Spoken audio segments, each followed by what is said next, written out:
તો અમદાવાદના ધોળકામાં બાળ તસ્કરીના રેકેટનો પર્દાફાશ થયો।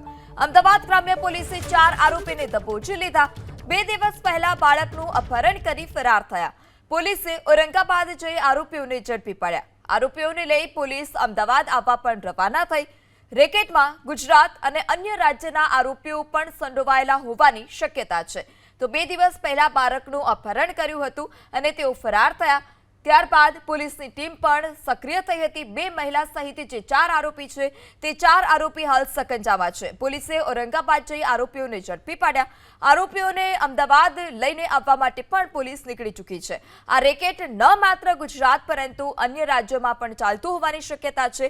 અન્ય રાજ્યના આરોપીઓની સંડોવણીની પણ શક્યતા છે। પોલીસે ઔરંગાબાદ જઈ આરોપીઓને ઝડપી પાડ્યા। આરોપીઓને લઈ પોલીસ અમદાવાદ આવવા પણ રવાના થઈ। રેકેટમાં ગુજરાત અને અન્ય રાજ્યના આરોપીઓ પણ સંડોવાયેલા હોવાની શક્યતા છે। તો 2 દિવસ પહેલા બાળકનું અપહરણ કર્યું હતું અને તેઓ ફરાર થયા। ત્યારબાદ પોલીસની ટીમ પણ સક્રિય થઈ હતી। 2 મહિલા સહિત જે 4 આરોપી છે તે 4 આરોપી હાલ સકંજામાં છે। પોલીસે ઔરંગાબાદ જઈ આરોપીઓને ઝડપી પાડ્યા। આરોપીઓને અમદાવાદ લઈને આવવા માટે પણ પોલીસ નીકળી ચૂકી છે। આ રેકેટ ન માત્ર ગુજરાત પરંતુ અન્ય રાજ્યોમાં પણ ચાલતું હોવાની શક્યતા છે। અન્ય રાજ્યના આરોપીઓની સંડોવણીની પણ શક્યતા છે।